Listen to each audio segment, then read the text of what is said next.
Take this $175,000 and get out of this house, right now." The words fell like hammers to the floor. No scream. No chaos. Just one check, cold and crisp, placed on my coffee table like a death sentence. And standing behind it were the last people I ever expected. My mother-in-law, Eleanor Sterling, her eyes full of poison. And beside her, a stranger wearing a designer dress and an even more expensive smirk. Her arm was looped smugly through my husband's. The same man I'd loved for 5 years.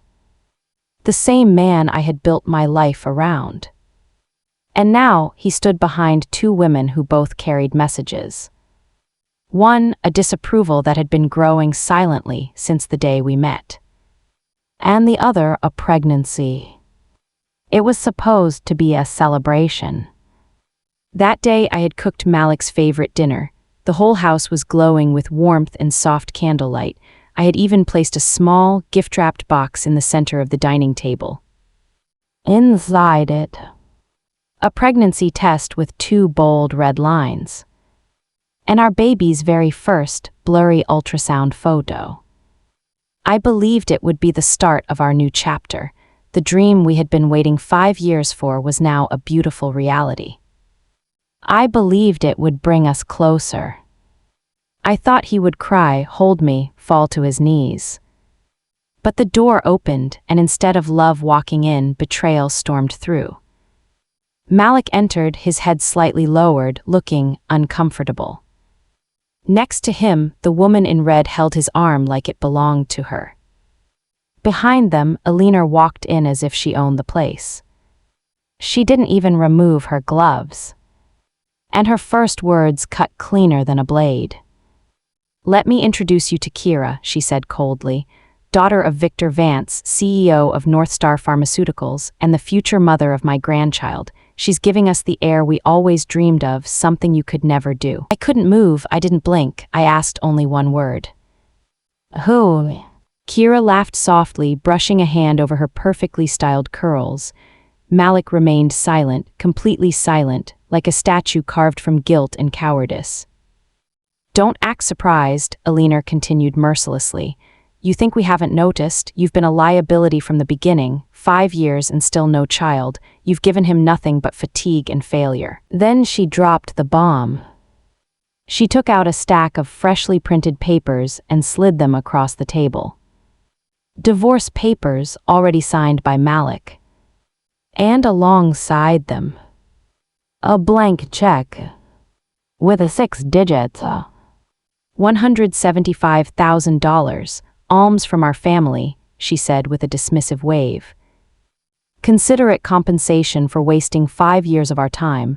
Sign the papers, take the check, and vanish, starting tonight." For a few moments, no one said a word. I looked at Malik, his shoes, his belt, his face. He didn't raise his head. He didn't deny any of it.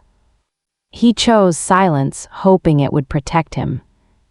But his silence roared louder than every insult screamed at me in that room. And it told me everything I needed to know. Kira sat on my couch like it was hers, crossed her legs, tossed her hair. "You're lucky we're even offering you anything," she cooed. "Malik is with me now. I can give him opportunities you never could. You're smart, though. Take the money and disappear. Be reasonable." Reasonable. I wanted to scream. I wanted to cry. But instead, I quietly reached down and placed my hand on my stomach. They didn't know. They didn't know the woman they were calling barren was already growing life inside her.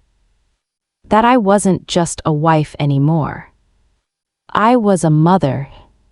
But I couldn't say that. Not yet. If I told them now, it would seem desperate, performative, like I was trying to use my child to win. And my child deserved more than that.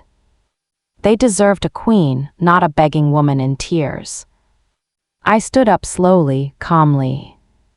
Eleanor smiled, thinking she'd won. Kira smirked, ready to see me walk out like yesterday's trash.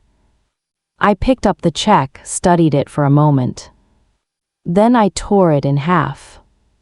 Again and again and again, until all that remained was worthless paper on my floor.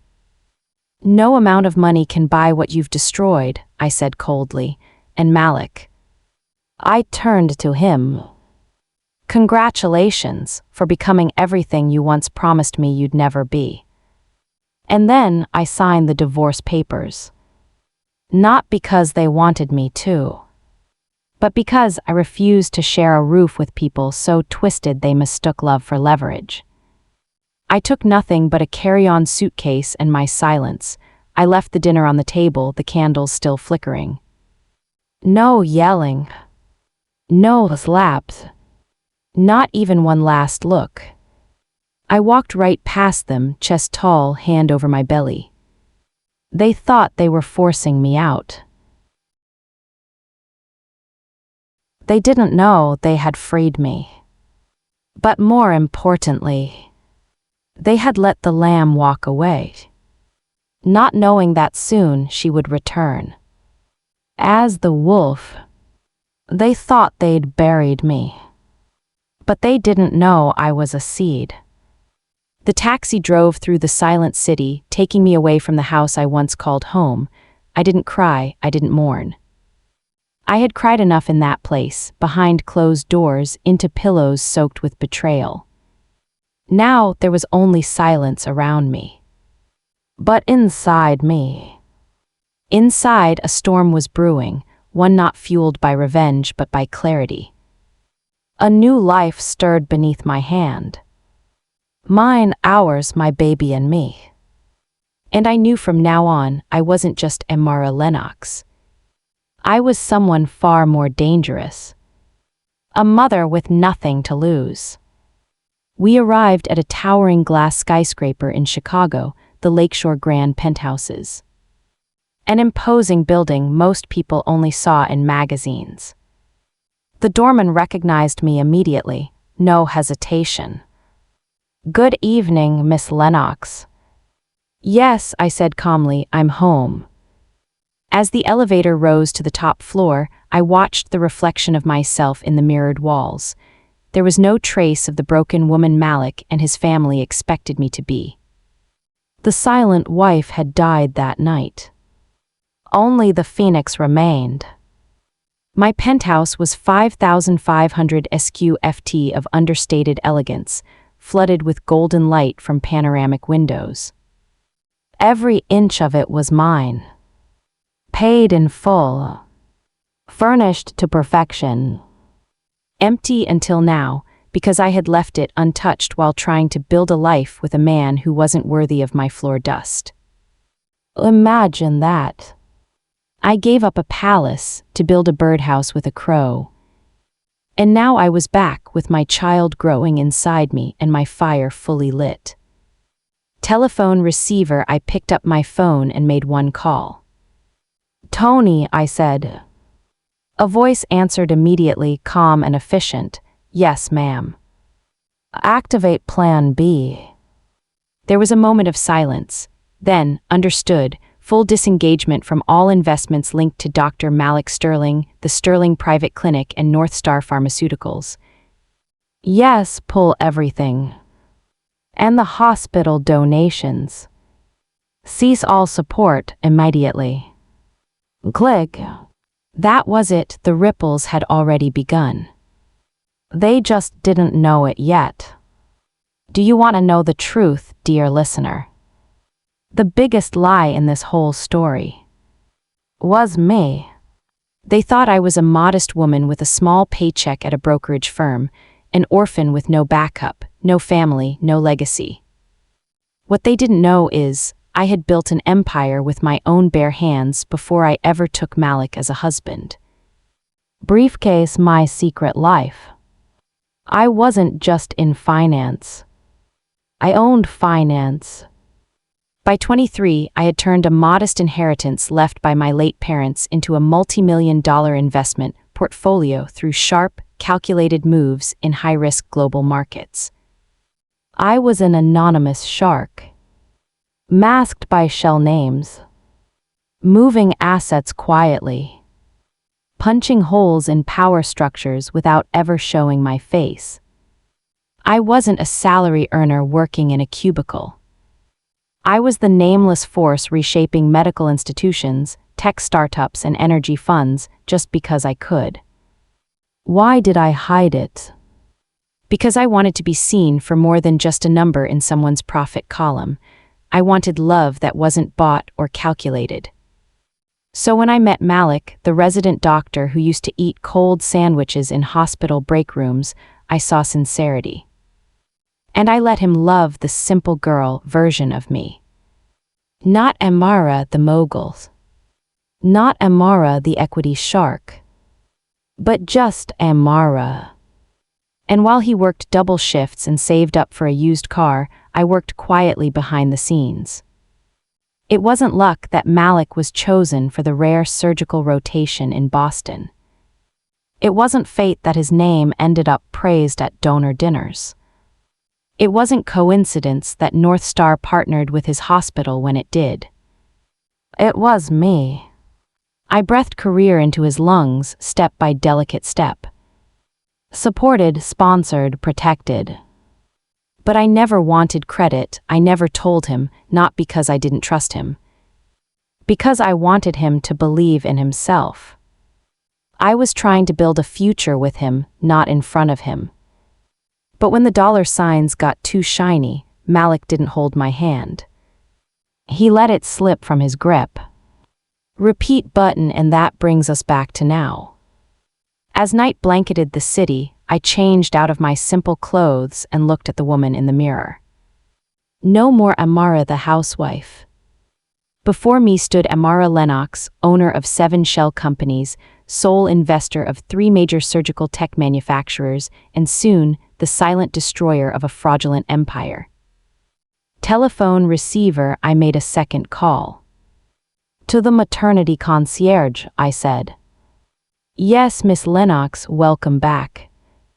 I'll need a full maternal care suite set up immediately. Bring in a personal gynecologist, a prenatal nutritionist, yoga coach, and round-the-clock staff. I'm not sparing any expense.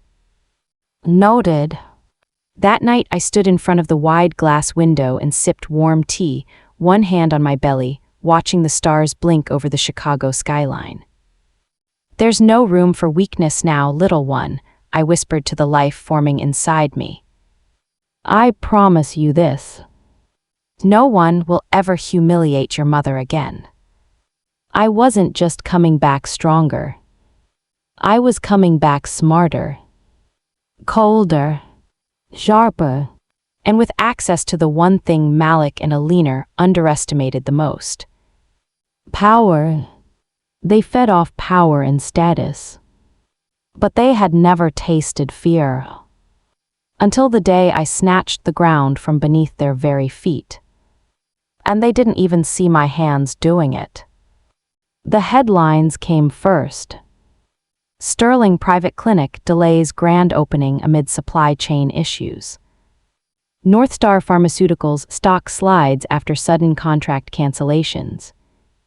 To the world, these were just business hiccups. To me, they were the first drops of a carefully aimed storm. Carved behind the scenes, my plan had already roared to life. Tony, my financial right hand, read me the latest analytics over coffee in my penthouse office. Ma'am, we now hold majority stakes in 5 of their exclusive suppliers, 2 medical device giants in Switzerland, and 3 pharmaceutical manufacturers in Europe. Perfect.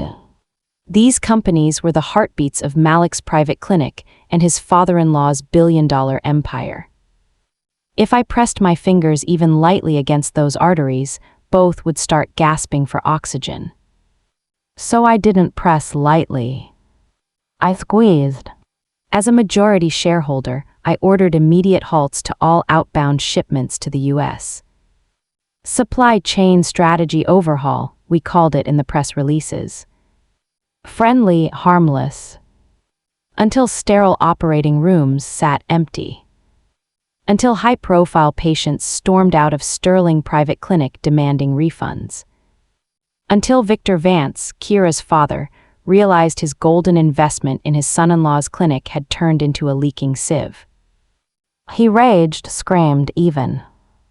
Malik scrambled from meeting to meeting, trying to secure replacement suppliers, only to find that every door had been shut quietly, irreversibly, and intentionally.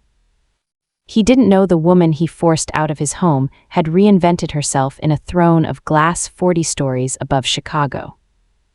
That the hands once making his coffee were now canceling his contracts without showing a fac. Chart decreasing news spread fast. Patients began pulling out.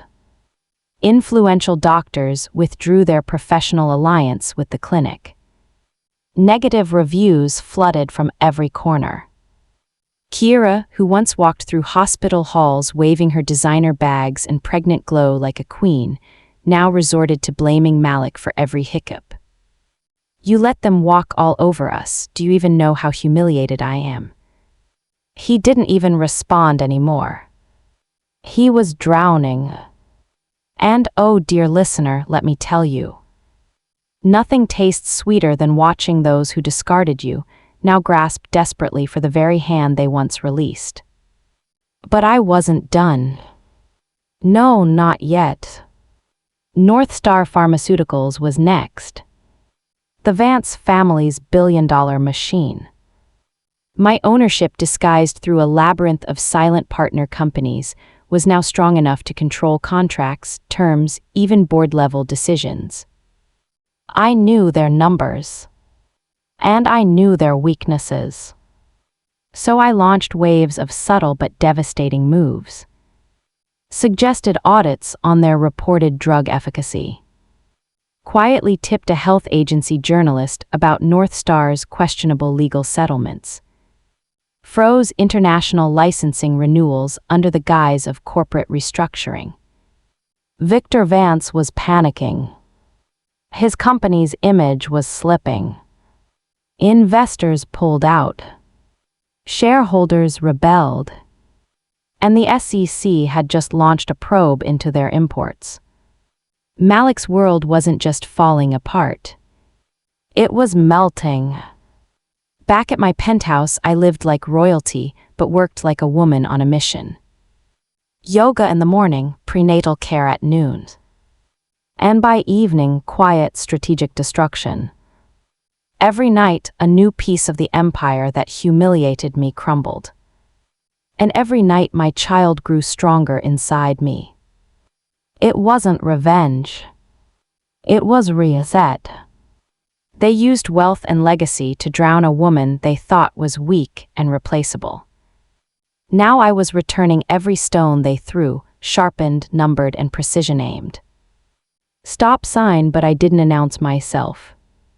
I didn't show my face. I let them fall, wondering which invisible hand had pulled the rug out from under them. Because the most powerful move isn't walking back in with noise. It's letting the silence choke them while you watch, sipping tea and smiling. Newspaper. Then came the final blow. A confidential industry report pointed to internal fraud in North Star's financial disclosures, blacklisted suppliers, inflated contracts. I made sure it landed on the desk of the right federal regulator. Victor Vance was preparing for another gala when the subpoenas hit his office. By morning, his company's shares had plummeted further than anyone imagined. Lawsuits stacked, class action attorneys started circling. Sterling Private Clinic declared imminent bankruptcy. And Malik, the director in name only. Stripped of title, penniless, out of work. He returned to the shadows. Back to the small apartment with his mother Alina, his designer suits now hanging in dust-covered closets. Questions circled him like vultures. Who did this? What investor betrayed North Star? How did the suppliers all vanish overnight? He never guessed the truth. Never imagined the soft-spoken woman he left standing by a dinner table had become the puppet master behind the curtain of his downfall. They underestimated me. Because I wasn't loud. I wasn't flashy. I didn't post Instagram captions about being strong. I just built power. And the best revenge is power you never have to speak about. They took everything. But they didn't know. The one thing they buried me with would be the very thing to bring me back. My child. My miracle. And theirs too, but they didn't know that. Not yet. 9 months had passed since that brutal evening. 9 months since I walked out of that house with nothing but a small suitcase and a secret.